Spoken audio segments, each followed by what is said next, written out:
Assalamualaikum warahmatullahi wabarakatuh. Perkenalkan, kami dari kelompok Perancangan Sistem Informasi Pengelolaan Data Produksi Parfum pada Paris Van Java untuk meningkatkan efisiensi operasional. Yang terdiri dari kelompok ada 3, 1 Tri Anugrah Jaya, 2 Teguh Lamongga, 3 Cindra Aldi Birawa. Mata kuliah Manajemen Proyek. Latar belakang, permasalahan pengelolaan data produksi masih dilakukan secara manual. 2. Data stok bahan baku belum terintegrasi. 3. Kesalahan input sering terjadi. 4. Penyusun laporan membutuhkan waktu lama.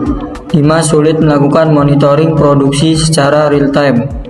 Dampaknya, 1. Efisiensi operasional menurun. 2. Pengambilan keputusan menjadi lambat. 3. Risiko kesalahan data meningkat. Solusi yang ditawarkan, sistem informasi terintegrasi. Fitur utamanya 1. Pengelolaan data produksi. 2. Manajemen stok bahan baku. 3. Dashboard monitoring.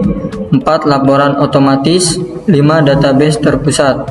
Manfaatnya 1. Monitoring real time. 2. Mengurangi kesalahan pencatatan, mempercepat pembuatan laporan.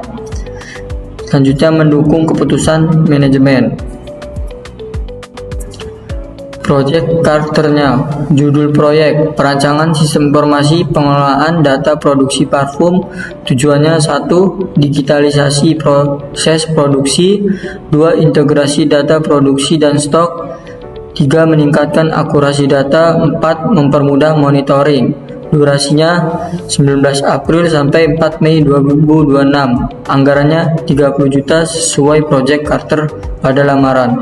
Ini saya akan meneruskan materi selanjutnya yang berjudul stakeholder dan risiko. Stakeholder, sponsor proyek, manajer proyek, tim pengembang, bagian administrasi. Risiko, sistem tidak sesuai kebutuhan, terlambatan proyek, kesalahan data, bug sistem, pengguna belum memahami sistem. Work breakdown structure.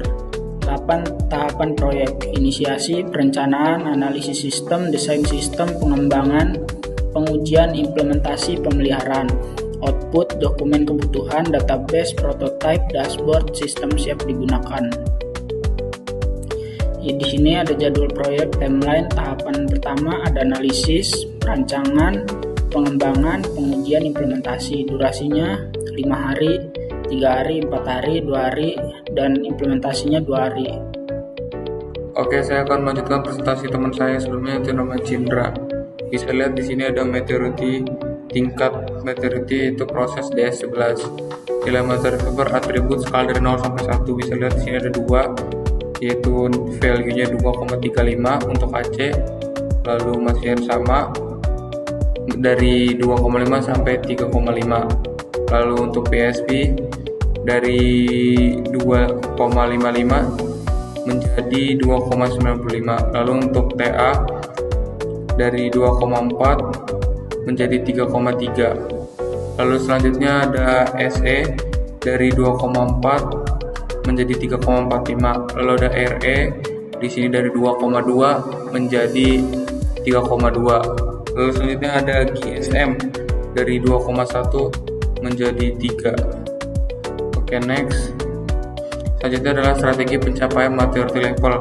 Di sini ada 3. Yang pertama, AC, TA, SE, RA, dan GSM ditingkatkan dari level 2 menuju ke level 3. Setelah ditingkatkan, lanjut ke PSP, formalisasi PSP. Saat nilai mendekati 3, diformalkan dan dikonsolidasikan agar stabil di level 3. Jadi dia diproses untuk membuat lebih stabil, tetap di level 3. Lanjut, tahap lanjutan, setelah level 3 merata, organisasi melanjutkan menuju level 4. Begitu. Selanjutnya, rekomendasi solusi per atribut. Yang pertama, atribut AC. Untuk solusinya itu standar pengolahan data forum komunikasi lintas unit, yaitu untuk PSP atau Police Standard and prosedur memformalkan kebijakan keamanan prosedur dan pengolahan data resmi. Lalu ada TA atau Tool and Automation, standarisasi tool untuk backup, restorasi, dan penghapusan data. Lalu untuk skill dan expertise, standar kompetensi, dan pelatihan berkala dengan pengelolaan data. Lalu ada responsibilities dan accountabilities, menetapkan peran dan tanggung jawab pengelola pada data secara tertulis. Lalu ada goal setting and measurement, menetapkan tujuan dan mekanisme pengukuran kinerja pengolahan data. Next, yaitu indikator dan target tingkat kinerja. Di sini bisa dilihat kalau 2 kali per bulan frekuensi pengujian backup media dilakukan 2 jam, itu rata-rata restorasi data. Lalu ada 90% presentasi restorasi data yang berhasil. Lalu ada 0 kali atau 0 insiden data sensitif yang diakses, jadi ini nggak ada, kosong. Tujuan aktivitas ini dilakukan untuk melakukan backup data dan menguji restorasi, mengelola penyimpanan data on-site dan off-site, lalu melakukan penghapusan data dan peralatan secara aman. Oke.